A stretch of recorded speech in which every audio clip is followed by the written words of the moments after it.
No, this is take two because I messed up. We were in the middle of talking. Hi, everybody. I'm James, Normal to me. aka Alti in the Alti and James show. I Today's Father's Day. And happy Father's Day. Thank you so very much.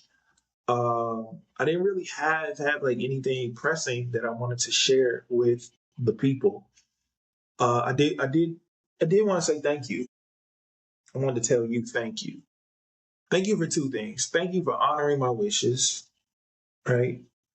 With Father's Day. I'm not a huge like celebratory guy. Like I even feel like fatherhood and being a husband. I think those are like the baseline things that when you are born a male man, I think those are inherent, right?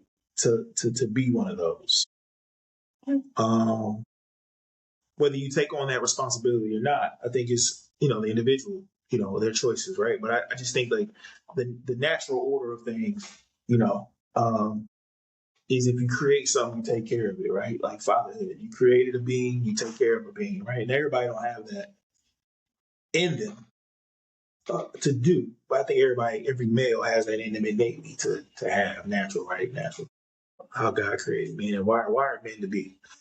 I think the more difficult part is to be celebratory of something that you feel like is not an obligation, but a responsibility.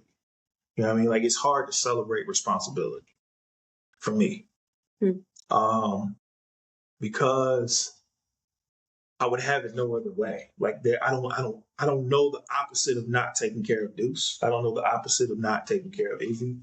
I don't know the opposite of not um, responding to you in ways as recently as a conversation that we had tonight. Like when things are kind of presented to you in a way, like not necessarily a mirror, but like a feedback of, hey, um, this is what you were showing, right? I've always been like forced to like sit down for a minute and really like be like, yo, I'm like, this is nasty in me. Like, this is a nasty part of me, right? And then not because I care about the perception, but because it does matter. You know what I'm saying? I had a phrase, do you want to be right or do you want the relationship? And you made a joke earlier about, yeah, you want to be right. And there are some things that I do want to be right about. I admit that. Like, I do want to be right about it. But now that I realize that being right sometimes is the cost. The cost of being right is the relationship. I'm reminded of a friend telling me I was a Pharisee. And as I think about it, like, I was mad in the moment when he said that, but like when I really sat back and peeled back some layers, like, yeah, I am. Like I am. Like I sacrifice a lot of times my relationship with you to be right. And that was kind of exposed in a conversation that we had with somebody who I don't think is a genius. They're very simple minded, simpleton. Like they don't bring anything to conversation outside of maybe some points of that, some points that are valid sometimes, but mainly the simpleton ideas that, oh my gosh, I mean, anybody could come up with at any point in time. So I don't agree with the voice that it came from, but I do understand how the voice got to those places because I too, sit alone and I mastermind those thoughts. But give me your assessment on as recently as an hour and a half, 2 hours ago, the conversation that we did had, have, and how where we had to take that conversation to. Yeah. Well, first and foremost, yeah. I said a lot of things, and then she got addressed. No, you're good. I love you, and I appreciate you. Thank you, and I love you too. And I think I wanted to say, like how you said that some things for men, they are like instinctual. Yeah. Just I think not instinctual, meaning I think it was naturally placed in us, but you gotta want to bring it out to make it instinct, like to do. But I also think, right, the baseline, that's what you're referring to. There are different levels to it. Yeah. So like, but even then, celebrating the love, like just loving on you. I don't even think it's about the celebration itself. I think it is it is to ensure that, and it should be every single day. It shouldn't be third Sunday in June. Yeah, it shouldn't just be one day in the year where you're feeling love and appreciated as a father. Like I can honestly say that you do a great job of telling me. I think we had a conversation some time ago, and like I was on the truck with one of my coworkers, and I showed him like the text that you sent me. I was like, I don't lack for you telling me, right? Like, so when I speak about that, I guess I try to not speak for every man because I don't have that issue with you. Like, that's not something that I would take to the airwaves and be like, my wife don't tell me, you know what I'm saying? She doesn't appreciate or show appreciation or even say appreciative things of what it is that I attempt to do, right? And I don't attempt to do those things to get that, right? But you do a good job of that. I do want to acknowledge. I'm very appreciative, even though if I may not respond right away, like I see him, and that lets me know that, like you said, you know, the thought about. I think those are crucial and key for us on a daily basis. Like, it's very difficult to forget if I'm upset with you or I don't feel a certain way strongly about you. With the love part of it, or the like part of it, not the love. The love is always the like part.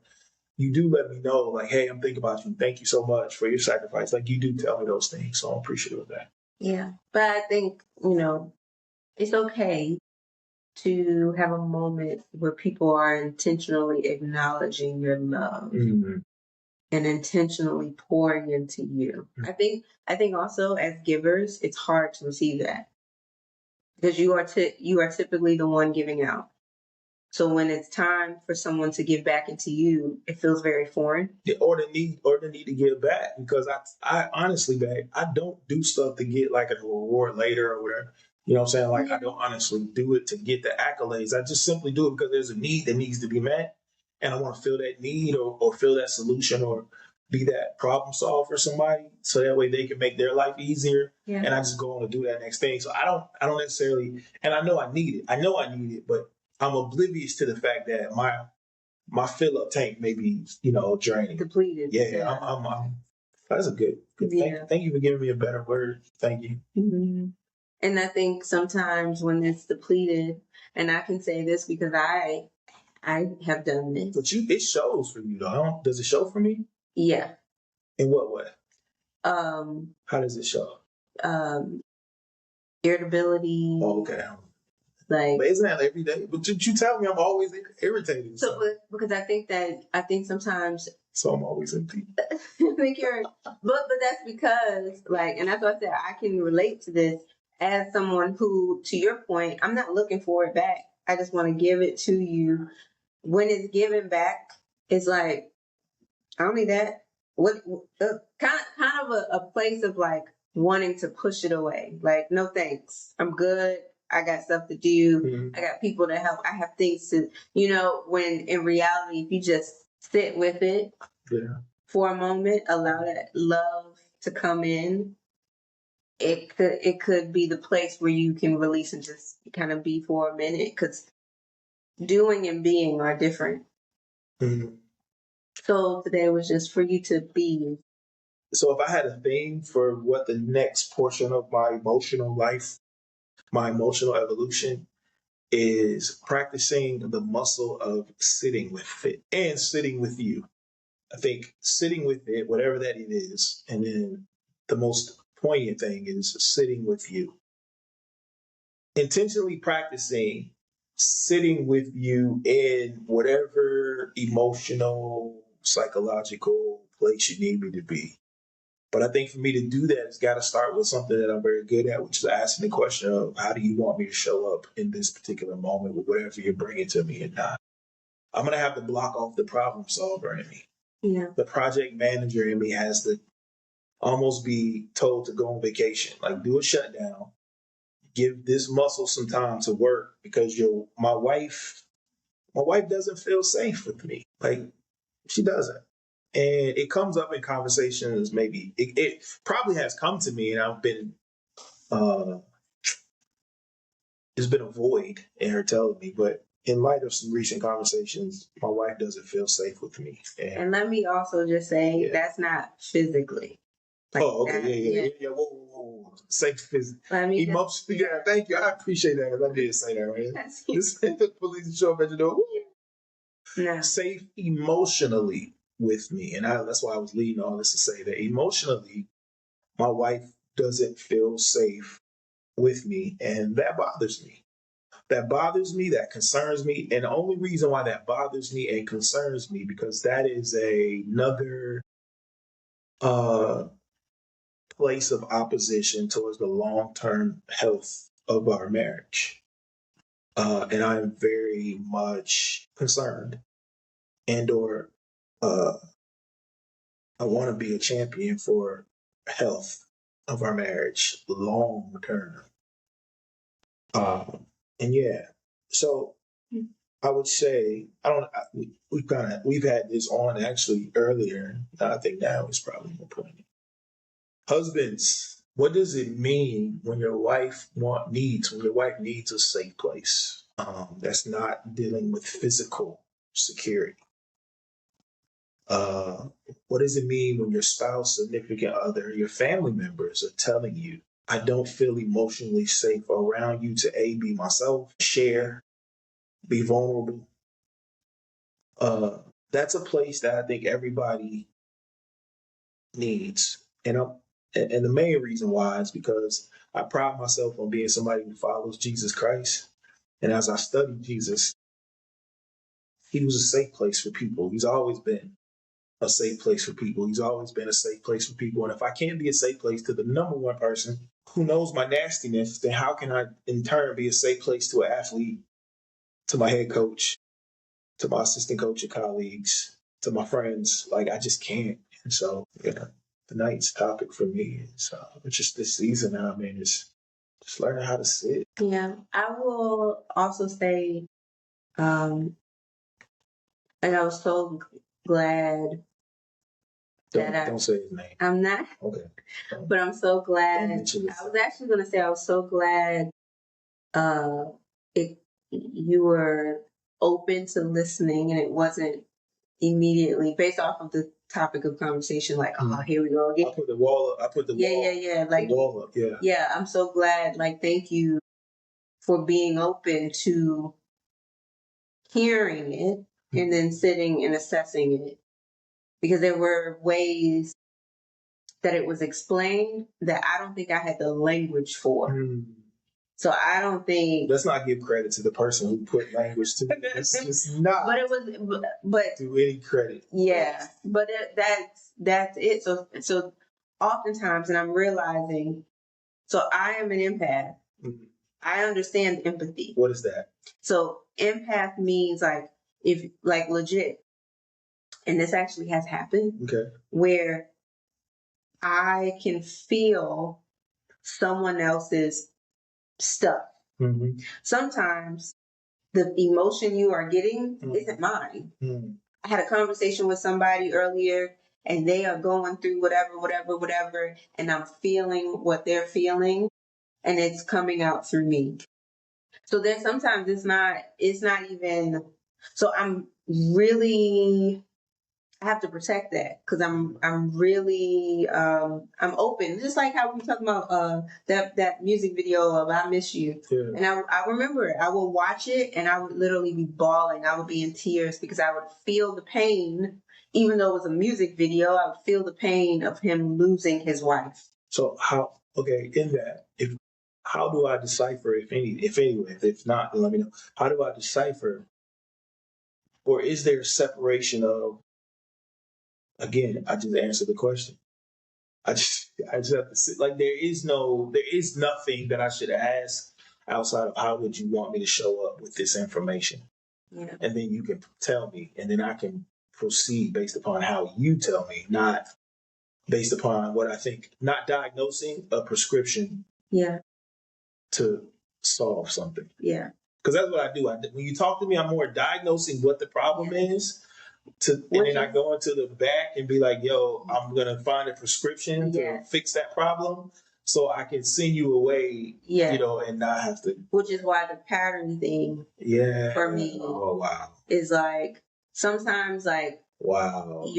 The pattern you're picking up is the pattern, but it's not like I need you in this very present moment being here with me, because sometimes it's a lot more than the topic. Yeah. You know what I'm saying? So like if you sit there and you just be like, what is this? Yeah. You want to talk about it? Like what's going on? You need me to fix something? You need something, or you just want me to be your husband and just be a listening ear? And then it releases like a space where I can assess that myself. Sure. Right? So then I can be like, okay, what is this? And sometimes I'm like feeling something. I don't know where it's coming from. Yeah. Which is most likely the times I'm like, okay, who you talk to that dumped? Yeah. And now you feeling their stuff and you have to release that. So when you come to me with things, I act like I'm a superhero and you're not asking to be saved. Mm-mm.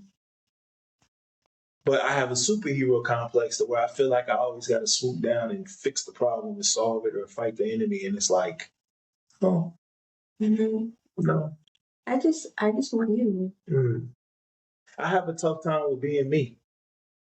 I have a tough time sitting in that because I'm so driven to, get to the next task. This thing needs to be fixed, or this needs to be done, or this deadline. I'm wired that way, right? But now it's a reconstruction of the wiring. I thought about this the other day because I'm rebuilding my team for the business. Mm-hmm. I'm trying to make the right decisions in terms of how I delegate, how I move things around. And something dropped in my spirit when I was getting ready for my meetings. And it said, what matters more? Like, what do you think God cares about more? Your plan and how well you execute it, or how well you care for the people connected to it? Mm. And I was like, definitely the people. Mm-hmm. So now, like, it makes me pause when I'm thinking about my team and how I'm building it, because I want to be intentional with how I care for them. Mm-hmm. Right?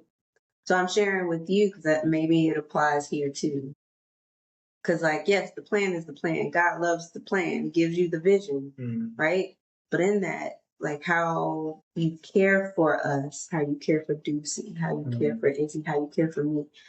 I think that's what's good. Zara.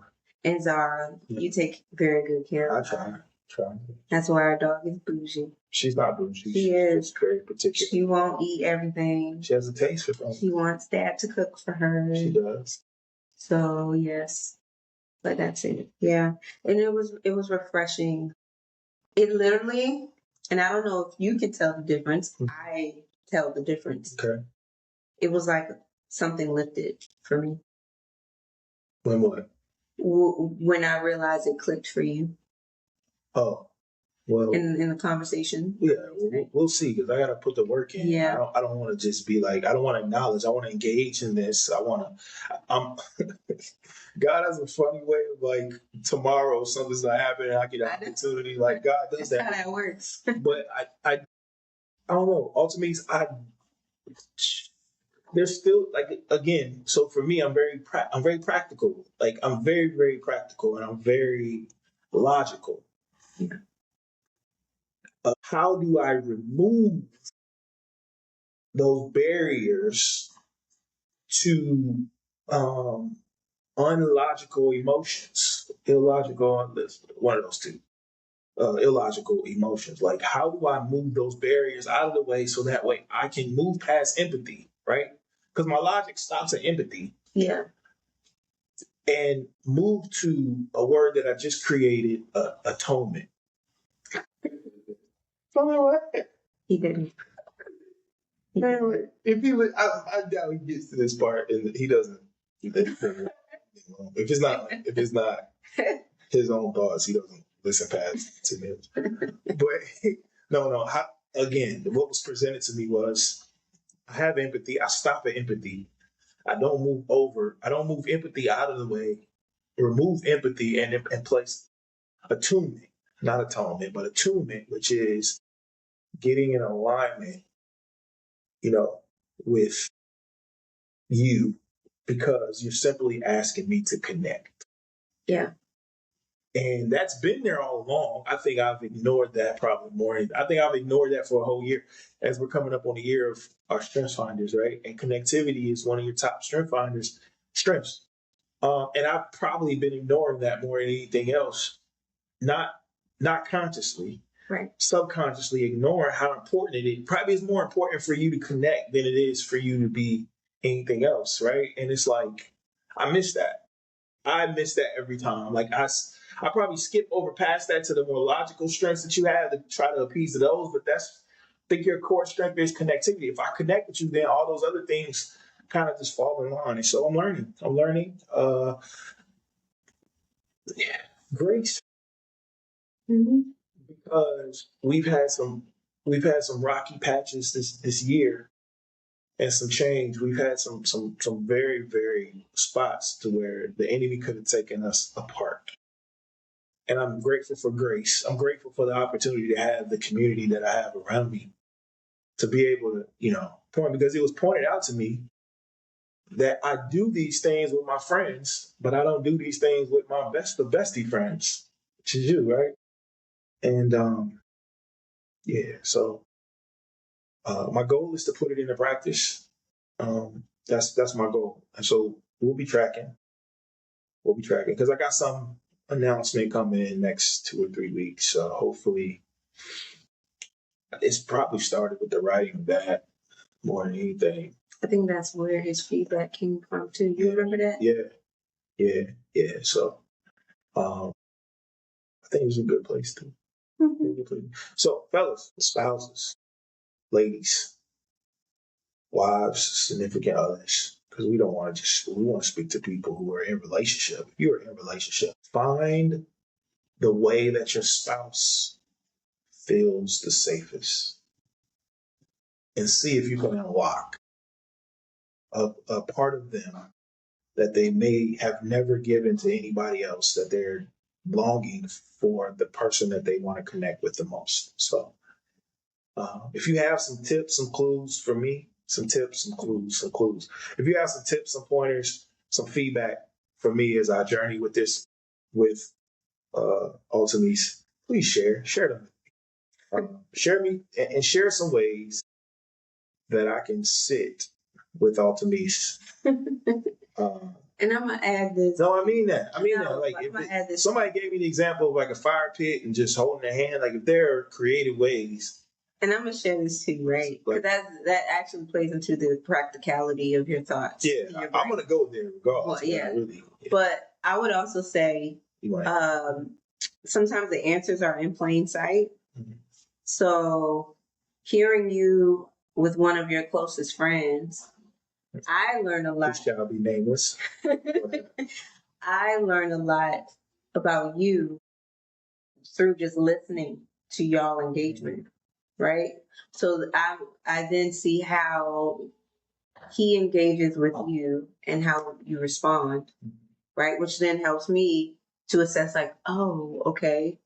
And so I think friends are probably a great place to start. I like that. Because I can think of two people immediately come to my head, Jocelyn and Tracy. Yeah. Tracy. Yeah, Tracy. Sorry, yeah, you got her name wrong. Let's go look at this girl. Oh my gosh. Whatever. But they immediately come to my head because if you were to ever listen to our conversations, that's what it sounds like. It sounds like just like what, so you would be able to be like, oh, okay, so that's how I get to her, or because that's how I'm learning to get to you through and seeing one of your friends of over 20 years. It's a noble way to start.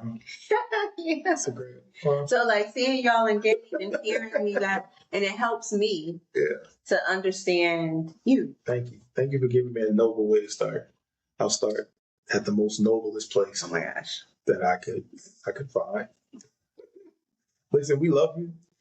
And we only share our stuff in hopes that it can inspire, explore, conversations with the people that you love the most.